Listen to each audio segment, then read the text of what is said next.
Hello and welcome back, everybody. Dan John here from danjohnuniversity.com. This is the very last day of the 10,000 swing challenge. Ideally, within a little while from now, I will complete swing number 500, bringing me to an aggregate accumulation of 10,000 swings that I started the day I got back from the Rose Bowl. So the day I got back from the Rose Bowl, which is a New Year's Day celebration here in the United States, I started doing swings. I started doing the fat loss boost, Rusty Moore's fat loss boost, where basically I just ate a few pieces of chicken and nothing but vegetables for 14 days.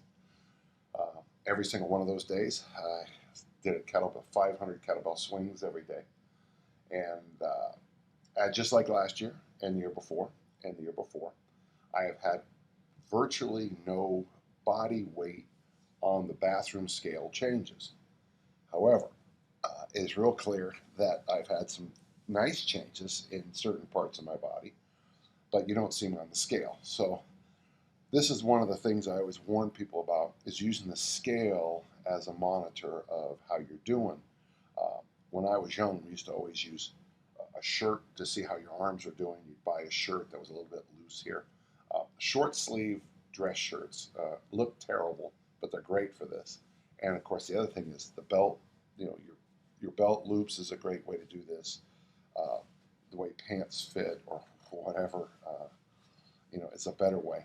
Because when you do challenges, physical challenges, very often the change on the body scale is not there. Then I call it the whoosh, WHOOSH.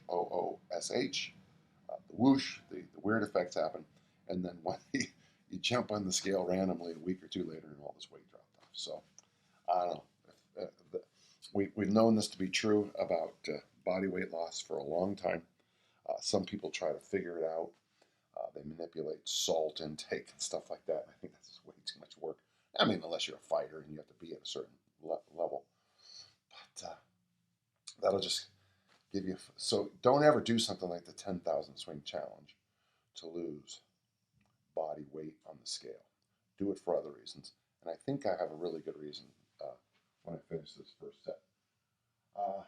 Let's get started. And thank you, person, for credit.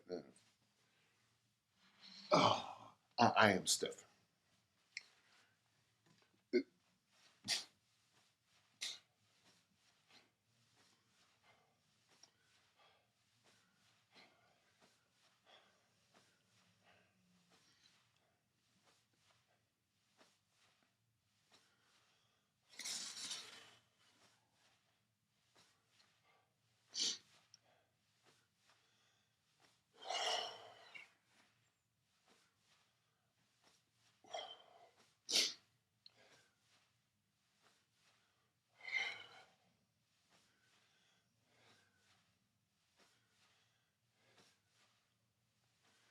Okay.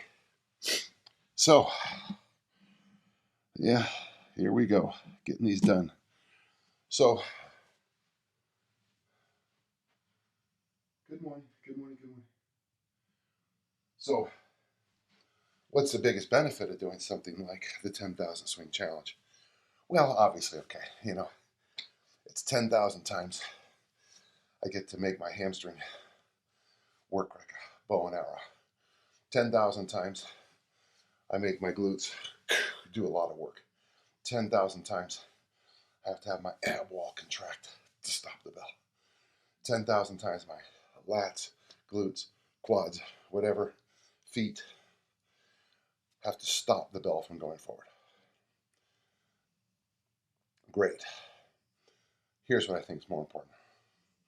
For 20 days, however you work it out, you do 500 swings a day. It's mindless. Once you get into the rhythm, it's just getting them done. So what happens is, because I'm doing basically an unconscious activity for 20 workouts, my creative side of my brain really expands. This was something I was just figuring out, is every year after the 10,000 swing challenge, I have this burst of writing inspiration. A burst. And I'm convinced that it's the 10,000 swings, the unconscious consciousness Just this morning, I decided that one of the things I wanted to write about in the new book is, besides answering a lot of questions that people have sent in, is I want to talk about this, how I come up with programming. And very often, how I come up with programming is by doing something I've done before for a while.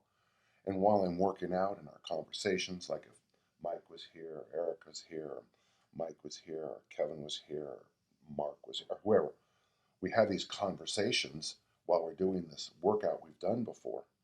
And all of a sudden I start thinking, yeah, when I finish that, I'm going to add this. And it's all that creative work that I like about doing the 10,000 swing challenge. Honestly, you'd probably get, for body composition changes, you'd probably do better, I don't know, doing some really hard, like fast mimicking diet, velocity diet. You probably get more body comp changes doing that. It's much harder to do that than it is to swing 500 times a day. You probably could do something that makes you feel crappy every day for the 20 days if you just want body comp changes. But if you want a whole new vision of training, sometimes something like this works much better. That's me rambling. So.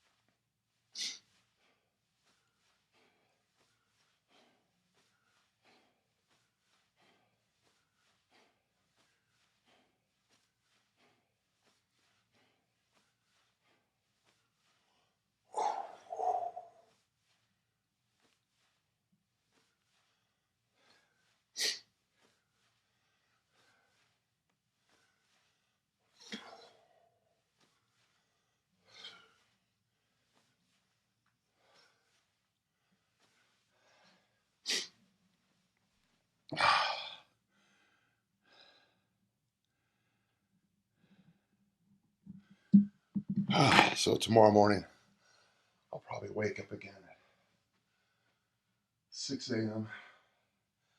because I wake up now before the alarm clock every day to start setting this up to do this. Tomorrow I'll be like, oh, I don't have to. I'm sure I'll be up at 5:59 for a few more days.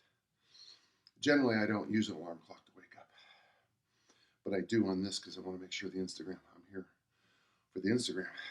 But yeah, I like how my mind changes over the 10,000 swing challenge. Like when the first couple of days you do it, it is, getting to the 500 swings is hard. But like today, I'm already mentally doing the number stuff. When you get to 70 reps, you mentally go, oh, good. I'm so close to 100. And once I get to 100, I'm so close to 125, which is a fourth of what I need to do. And of course, 125, 150. And even though you've only done 20, 25 reps, your brain is already kind of mentally going, okay, we're almost to 500 at the end of the first 20, 25 reps, Whereas on day 1 to day 5, you're like, 30 reps, 470 to go. Day 20, you're like, oh, 40 reps. Oh, good, that'll be easy. Now I just have to add, and it's just funny how the brain it's a subtle shift, but it's an absolutely true shift, yeah. No questions this morning from our good friends online, and very small audience today here on a Saturday. In real time, it's a Saturday today. For the incident, the people on YouTube won't see this for a day or so, or years, it turns out. I've been getting comments on the 10,000 swing challenge from a couple of years ago. So people writing comments on it, and one person asked me about my. Well, it was kind of like they were commenting on something that happened 2 or 3 years ago. It was kind of a funny little. It was funny to me. Okay.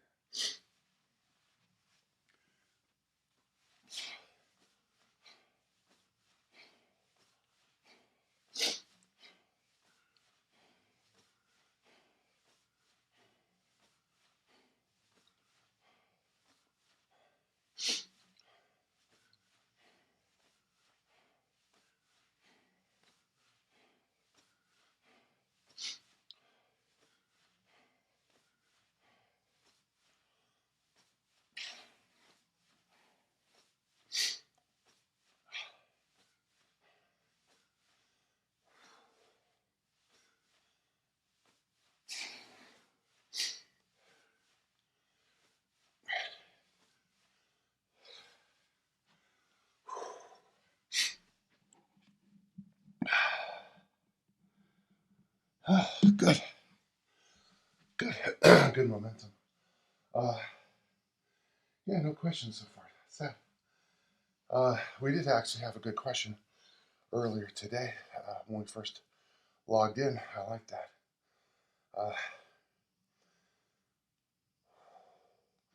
I think that's why coaches are so creative, though.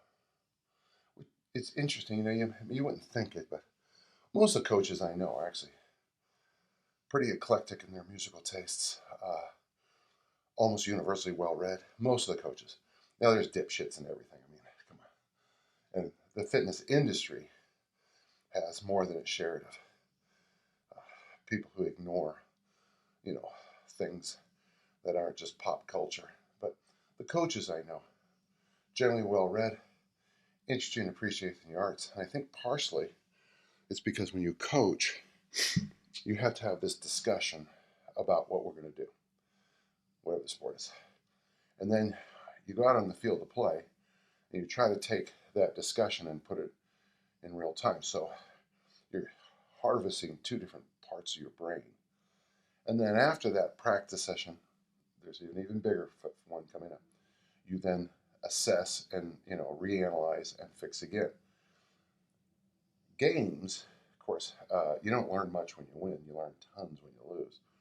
Gives you a chance to go, okay, this is not working, and it makes you have to come up with solutions. It makes you have to be creative, which is why most of the coaches I respect are actually extremely creative people.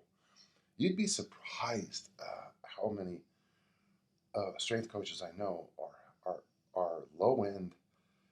Not low. That's not fair. They have artistic skills that really would shock you. Very often musicians. Some are painters and stuff like that. Um, I'm an award-winning poet, as not most people don't know. But I think it's the creative process is huge. All right, let's get back up. Good morning, Nate. You're back. Larry Boyle asked if I was a Meatloaf fan. Not really, no. I mean, I sure liked him in Rocky Horror Picture Show. I thought that was kind of interesting, and I liked that one about how he would do just about anything. But no, not really. I mean, it's like Louis Anderson died yesterday. Meatloaf died. The Vietnamese poet and monk died yesterday. And of the three, I would say the one that impacted my friends the most would be the monk, which is interesting. Louis Anderson. It's always funny to see him in that show with Eddie Murphy, Coming to America. Yeah, he's in that little. He works in that little restaurant. Yeah, most musicians you wouldn't.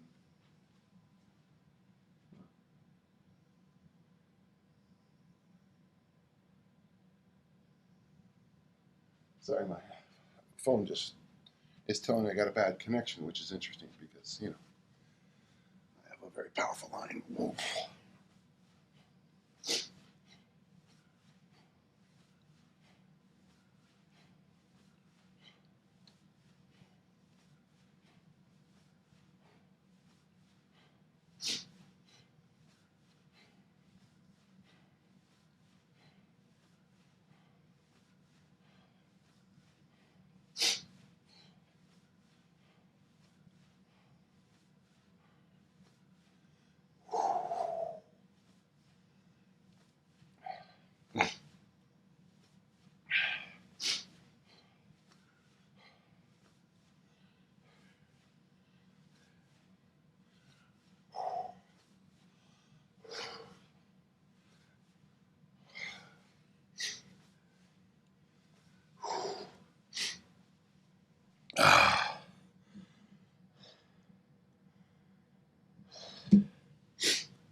Sorry about that reconnection issue.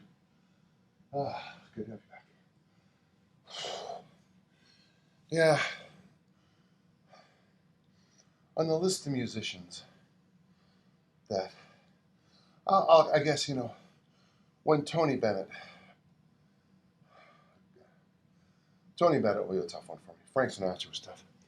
But again, it's like someone said something interesting to me not long ago.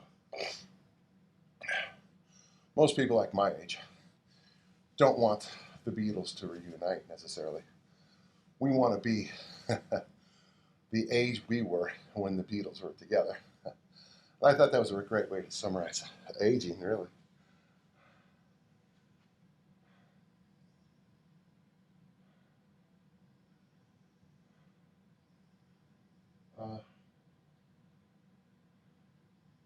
Oh, if you miss a week on the 10,000 swing challenge, oh, then you miss a week. I don't think that's.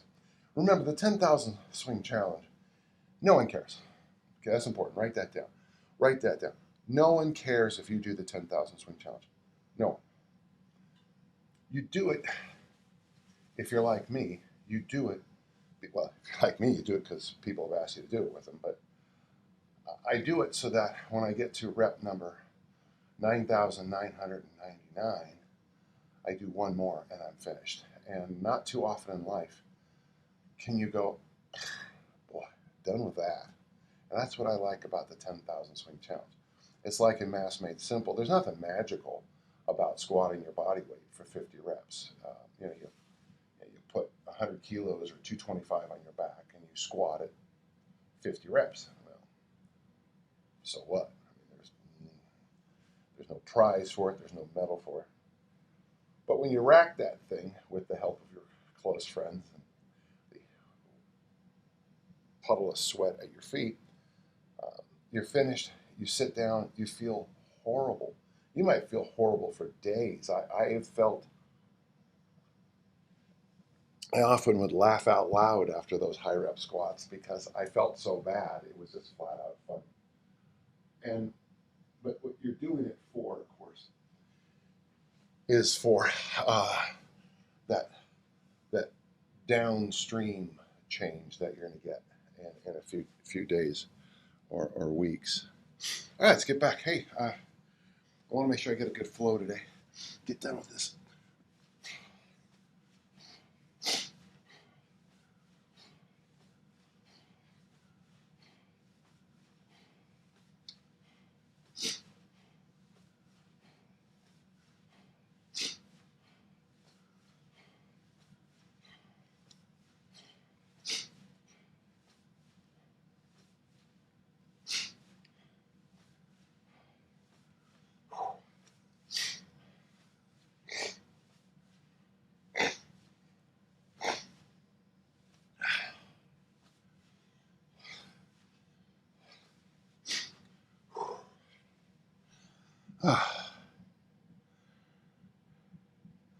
So during these 20 workouts, I've had COVID. I've had another sickness caused by me being an idiot. I've been drinking out of a moldy straw, and I kept discovering that I couldn't figure it all out. And then one day it all kind of these accordion straws, the ones that, well, it's so obvious to me now what happened, but you just like life, you don't notice things all the time. So I've had an interesting 2022 already. Nothing too fancy, but starting it off every year. Well, hello. I've got someone from Munich here. I love Munich. My favorite part I love Munich. My favorite part of Munich is, I don't know what you guys call it. You have a great name for it, but if you go to a restaurant, it's a platter of food, of cheeses, breads, fruits, dried fruits, various chutneys and relishes and stuff. A big platter of it, and they're really, really reasonably priced. And you can have an entire dinner by just ordering one of these platters for like 6, 7, 8 people. That's all. That's just a great memory. I love Utah. Munich's a great place. Well, good. Look how many people are here. Thanks for being here. We're sneaking up. Yeah, I should. I'll get over 200 swings here. Okay.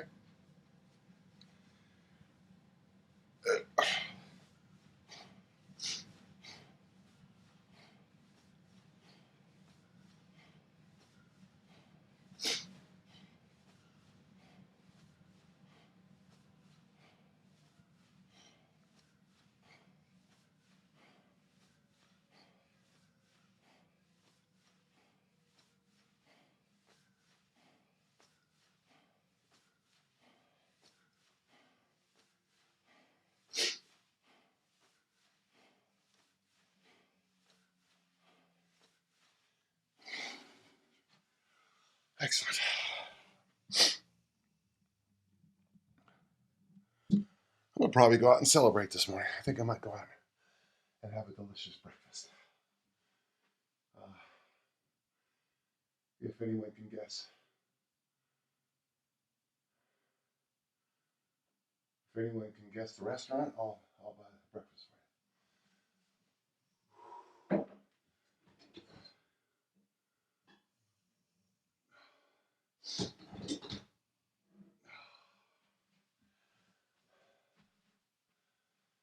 Okay, free breakfast offered.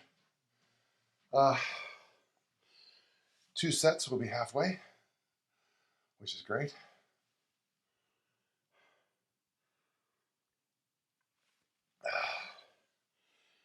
Yeah, so obviously I'm writing about this, so it's in my head a lot.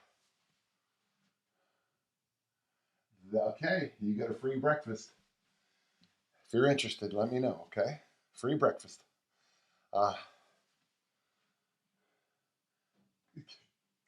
So Larry wrote Cracker Barrel. Larry, for God's sakes. Larry, come on.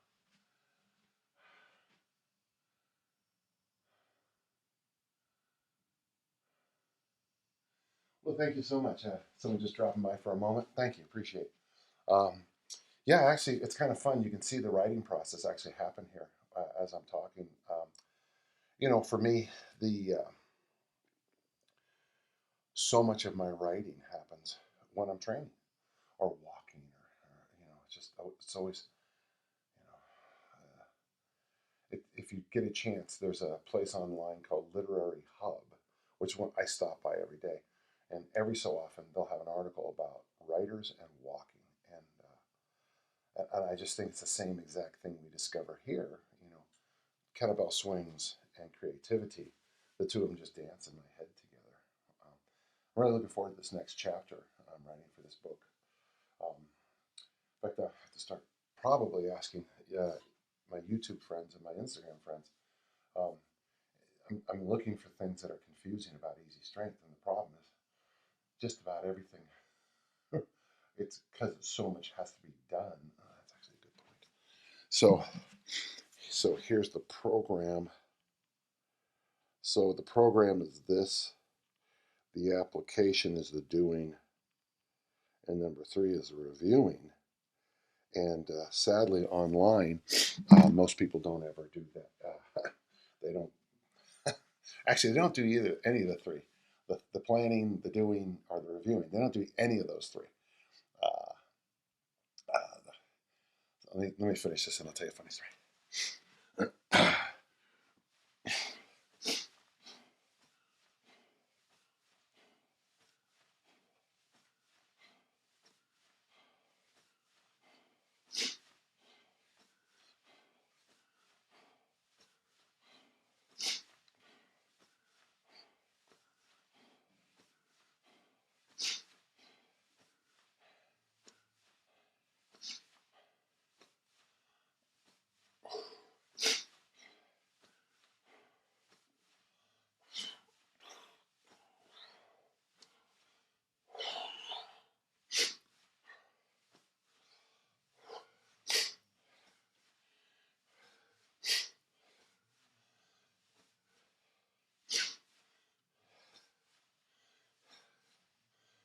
Okay. Oh, my grip's going. Oh, bummer. Okay. We'll get over halfway in this next set. Oh.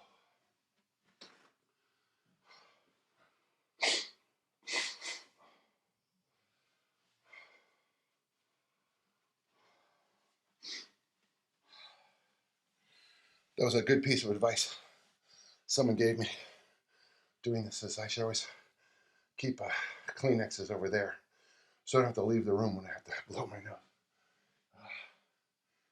Thank you. Hey, good morning, Brian, and congratulations again to you. That's fantastic. That's fantastic. We have hi. We have a celebrity here, folks. We actually got a couple celebrities.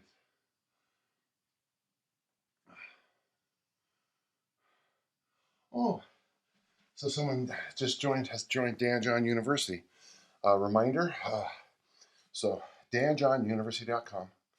I think our New Year's thing is over, but what I'll do is that if anybody here on Instagram wants to get a discount, if you want a discount, I'll type it into there and give you guys a discount code. Okay. All right.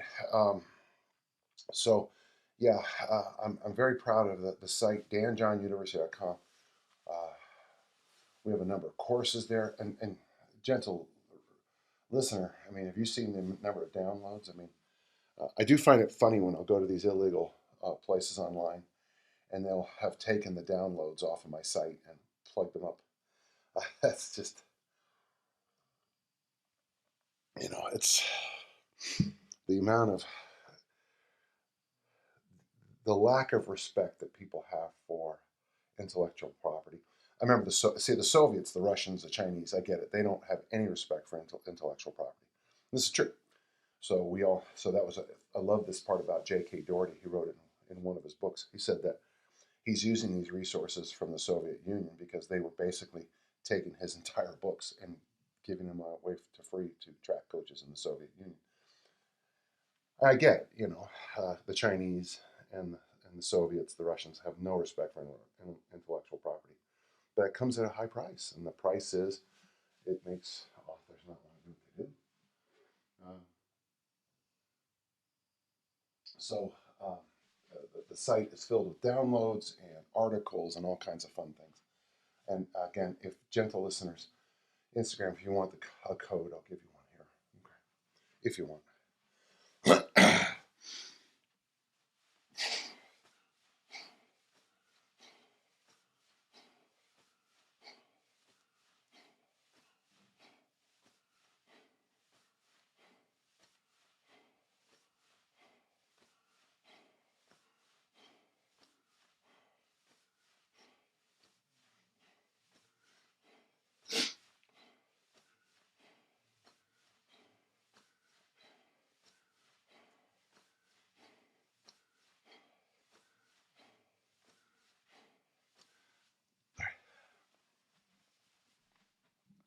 That was a strange finish. Okay, well over halfway now. Moving ahead.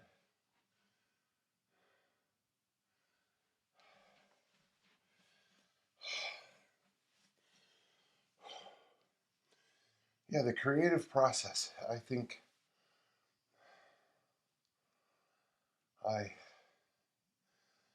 there was this great thing they used to do here in Utah called Writers at Work, and James Thomas ran it. And he had this high standard. Every day, he expected his writers to come up with 20 pages of writing, and on their book or whatever. I imagine books or short stories. Boy, 20 pages of short stories. That'd be tough, And but he told me that the reason he demanded so much work because the 2 weeks that he had them in this session was writers at work, and he said that what happened is, after I don't know 10 to 14 days of so you leave with 200, 240, maybe 300, maybe 400 pages of work that you just crammed and you knocked down. And the thing is, even on the plane ride home or the drive home or the next day when you're feeding your dog, your head would fill with better ways to do what you've been writing. I've always thought that was fascinating about the creative process.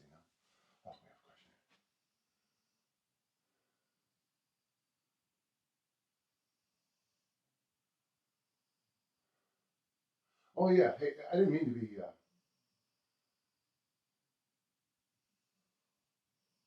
Shoot, for whatever reason, I can't read it. But yeah, it's a tradition, and if I'm wrong, correct me. But yeah, once you've seen your books basically stolen, it gets tough.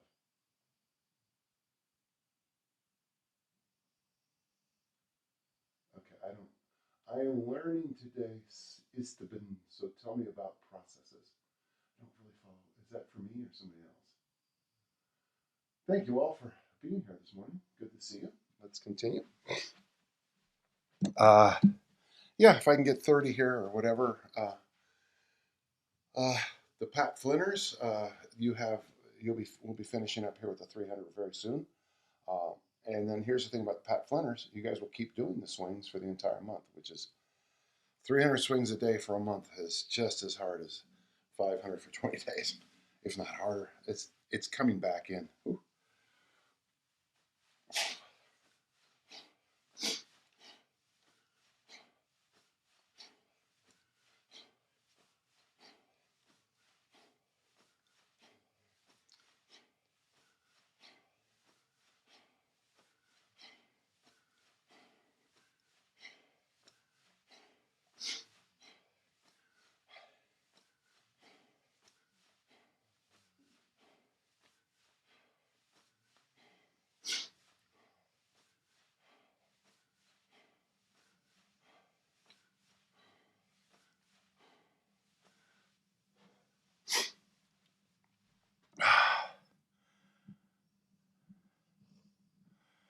Oh, good.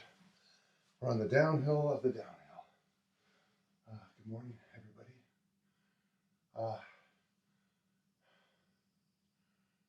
If you have any Instagrammers, if you have any questions, it always helps. Looking forward to a good day of writing today.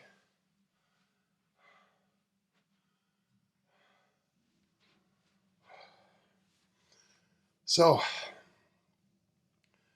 every year when I do this January challenge, my mindset is so different than it used to be. I have no enthusiasm in doing this, but I'm starting to think that this annual 10,000 swing challenge is teaching me more than a whole bunch of the other nonsense I do. Oh, we got a question.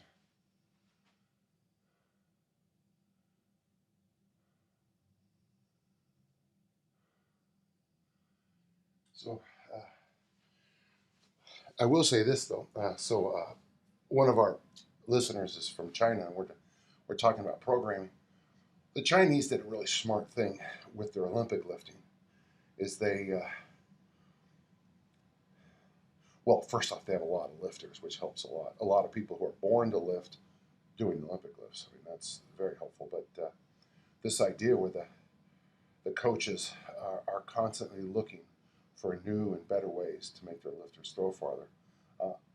When I look at the Chinese program, I feel like I'm looking at what Bondarchuk would have recommended 30, 40 years ago. As I understand and Bondarchuk's work, from what I've been told by people who train with them, it's fascinating, really. This idea that you do the movement and then you go into the weight room and you literally invent a movement to help maybe fix the flaw in the movement. And it was kind of fun with one of my friends who worked with Bondarchuk. He said he would have me go in the gym and just invent these weird little exercises. We'd do 2 sets of 5 with it.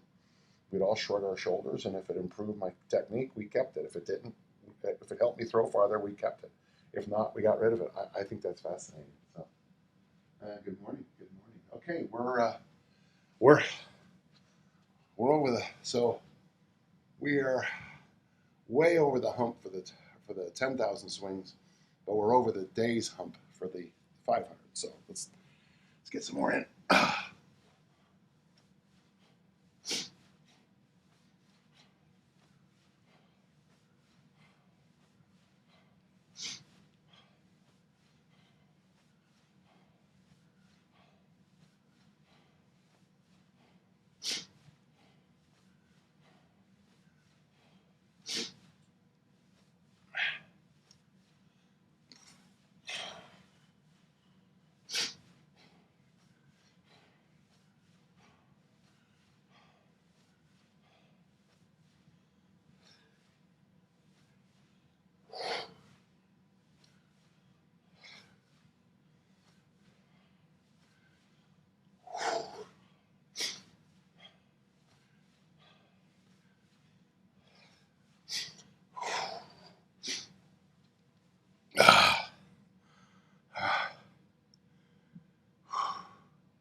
Small group today. I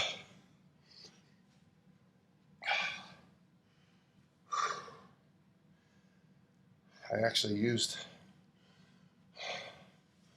about 15, 20 years ago when the kettlebells first started showing up. I started using them out with myself and my athletes out on the field. You know, you carry a kettlebell out and then you do some throws, do some gobble squats, do some throws, do some snatches, do some throws, do some presses. And it was interesting because we would kind of make up a few exercises, and just the stimulus of getting our brains out of the kind of rut of lift, throw, lift, throw, lift, throw. Check that. The rut is lift, throw. We went to lift, throw, lift, throw, lift, throw, and then lift, throw, have some fun, lift, throw, have some fun. You know, seemed to really help us throw farther. Creativity.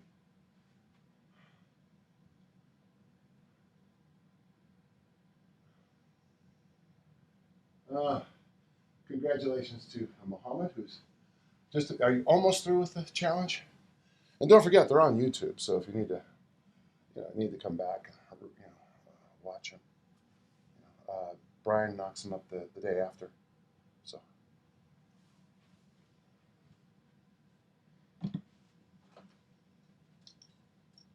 Okay, I have a theory that the most painful thing a human can endure is catching their toe on a kitchen chair, and I just did that. Actually, the kitchen chair thing is part of my theories.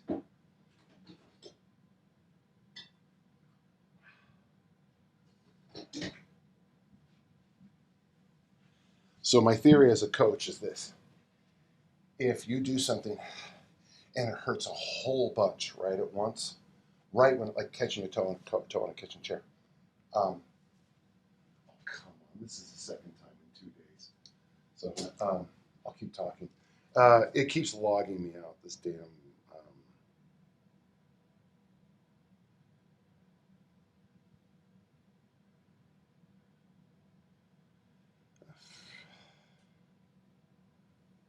Sorry. But as I've also, every day it does this. I'm sorry, I apologize.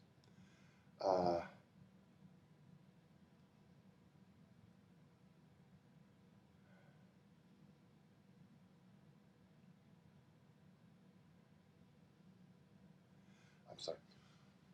But as I've seen as a coach, if there's no pain at all, that's when you really, really have trouble.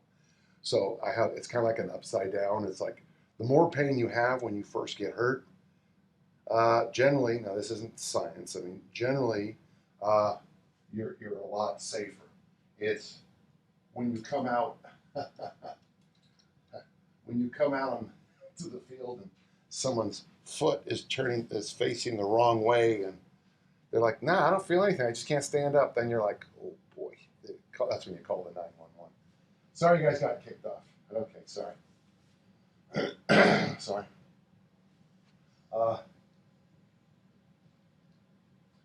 Yeah, Mr. Zuckerberg must not be getting enough money, so he's got his.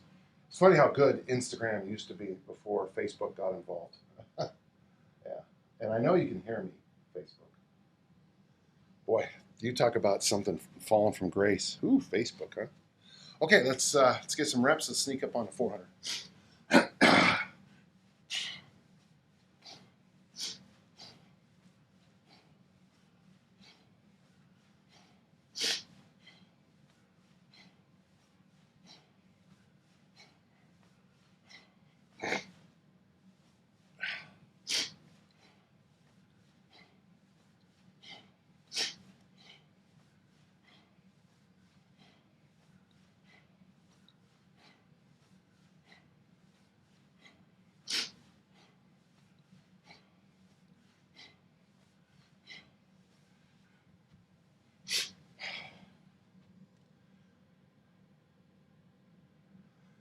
Okay. Sorry about Instagram, friends. I mentioned China, and Instagram broke down, so that'll tell you who's listening today. Just don't say Black Friar, right? If you get that joke, tell me. Yeah, so we're on the downhill. Depending on how this next set goes, I might be over 400 after that.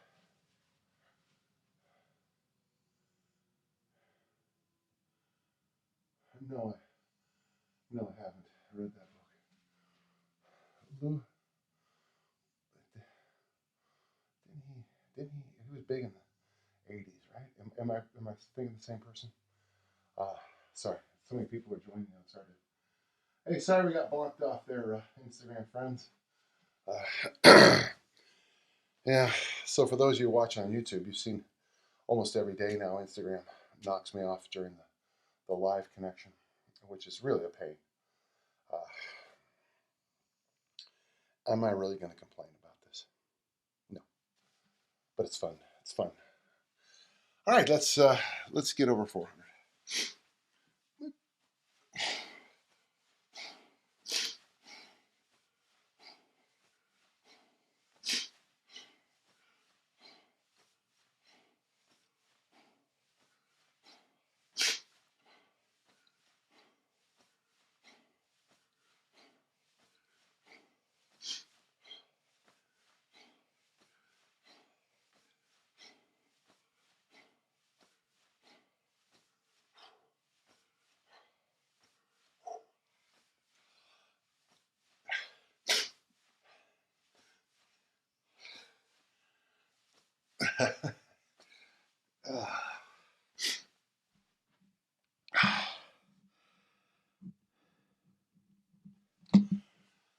Oh.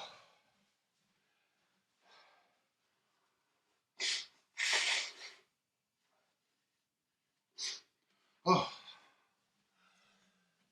I just get some funny thoughts in my head when I swing sometimes. Nearly there. That's right. Help. Oh, yeah. Okay. I knew the book. Thank you. Yeah. No.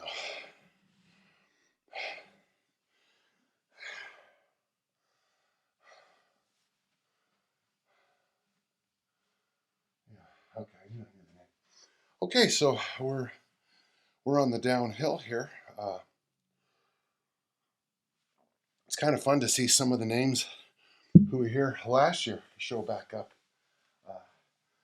The Shoshone, a couple others who were here last year too during these live Instagrams. Reminder for those of you on Instagram today, the special is over, but if you ask, I'll give you.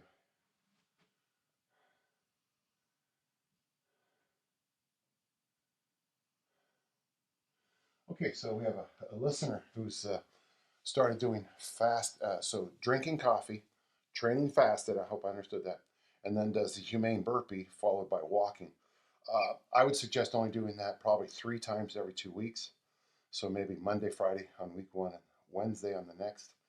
Because humane burpee is tough and it's hard to repeat it. If you have enough kettlebells, you could do the armor building complex. So you go, if the week you're doing twice the humane burpee, you could do the armor building here. The week you're doing armor building twice, you could do the humane burpee here. And then any other day, just do whatever you can do best. Swings, somewhere between 75 and 250, push-ups, press, squat, and then go out the door. Don't do that humane burpee every day. It's a little bit too hard. 3 days a week, you can probably get away with it, but 5 to 7, it'll roast you. And the reason I know it because I tried it myself. Oh, you have a very light bell? Oh, okay, but still, you understand my point, I hope. And remember, even with a light bell, you're still going to be doing goblet squats and push-ups. So, yeah. Chris, this is Shoshone I was just talking about. You still doing the ABABAB? Me right now? No, because I'm doing the 10,000 swing challenge. But that's a good question.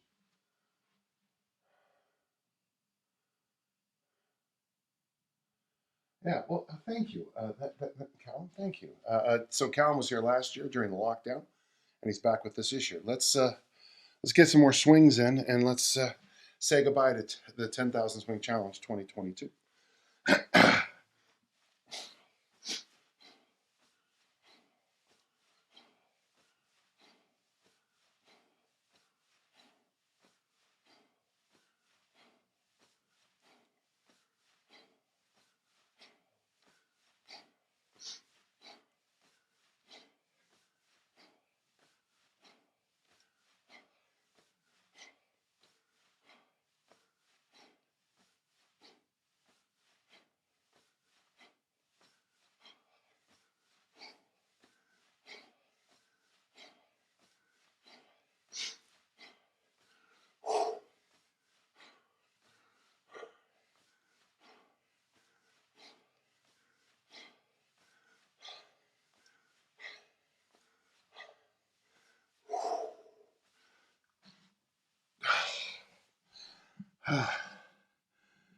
Ooh. Oh, I can smell the finish line. I'm armpits. Well, good morning, everybody. Good morning. This is gonna be a fun day for me. I'm going to Piper Down tonight, as I said. It's kilt night, which will be fun.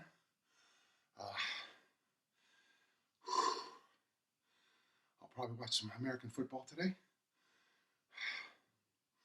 I'll probably write. I've been struggling in the last few days with this. I gotta say this, I'm 65, so I go to the senior center here in Murray, and I sit with other 65-year-olds in there. They obviously don't do the 10,000 Swing Challenge, but when I look at how I'm doing, how I'm physically fighting through this Omicron, and then I look at some of my friends down at the senior center, and it's like, man, this. I wouldn't say I was on the edge at all, but I know how lousy I felt. I was sleeping 14 hours a day there for the middle part of January. I was sleeping 11 hours and taking 3-hour naps. The naps were right there, right after I did this. I just these lung and chest and stuff. That's dangerous stuff for the elderly population. Even if you have you believe in some crazy stuff, just remember that not everybody in the world is as healthy as people who roll out of bed on a Saturday morning to talk about fitness. How's my hair, by the way? I worked really hard on it this morning. I went like this. So let me know how my hair is if you don't mind. Oh, we can do this. We can do this in 2 more sets.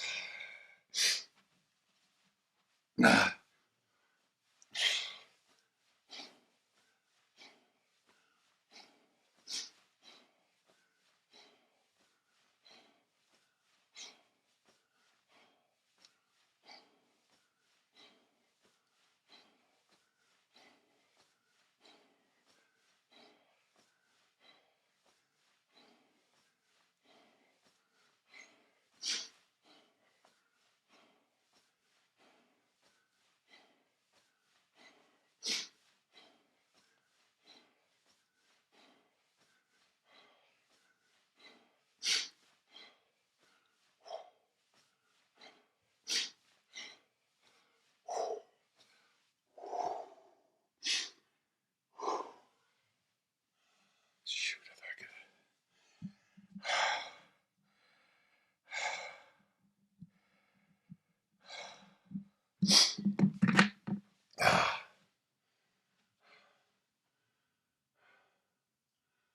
Good morning.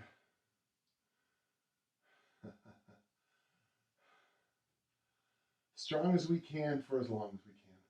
And someone mentioned, and thank you for the kind listener, the Verica.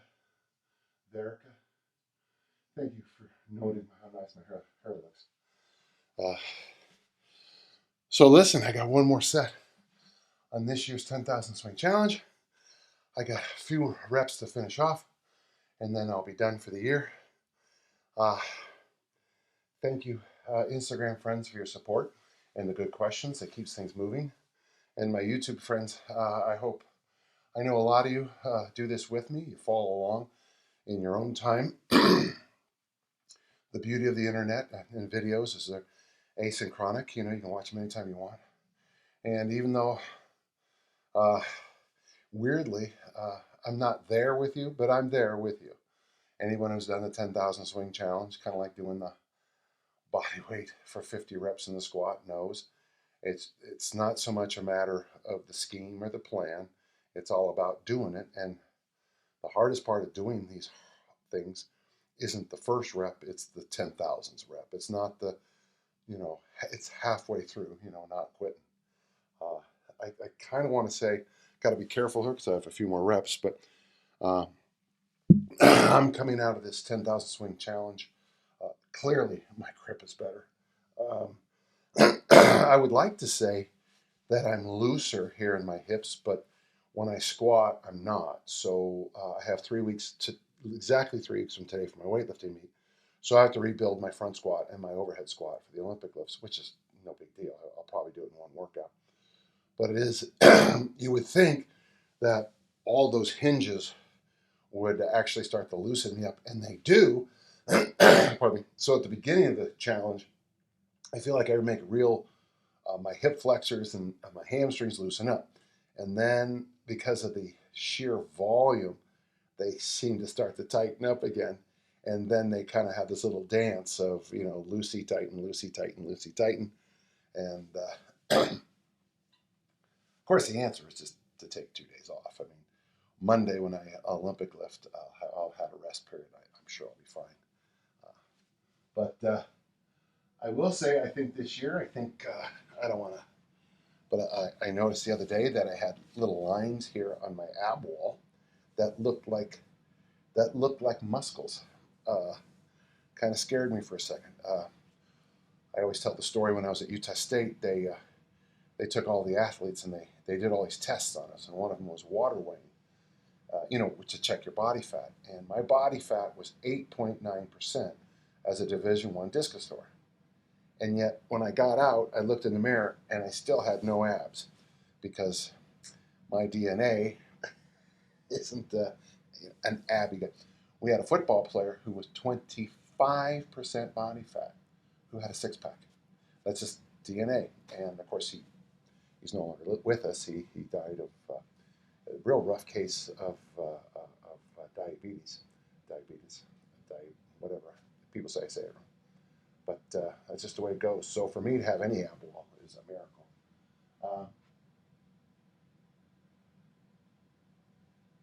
Is there any way of trying to gain, Travis asked, is there any way to gain ankle mobility for front squats? You don't want to, Travis. You don't. Wear weightlifting boots or put your heels on weights, or if you're not born to do it, don't try, because if you lose that ankle flexibility, you want some rigidity as a thrower coming around to pop the throw farther. So that's a very specific answer for you, Travis.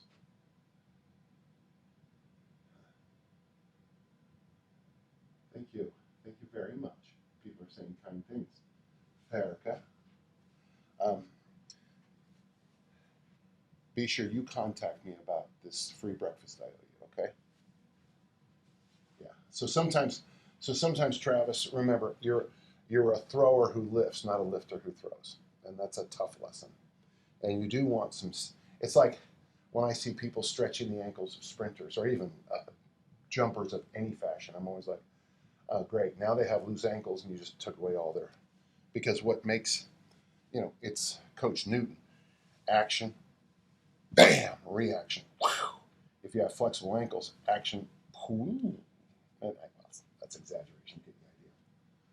All right, I think I'm right. I think this is it.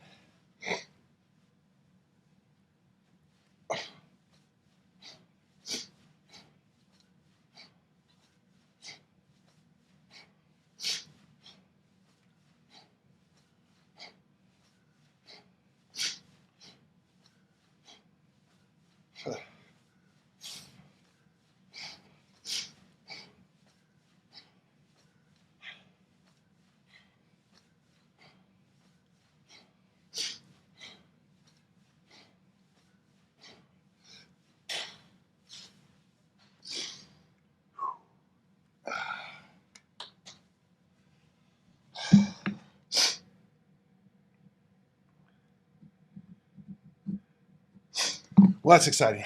There you go. 10,000 swings.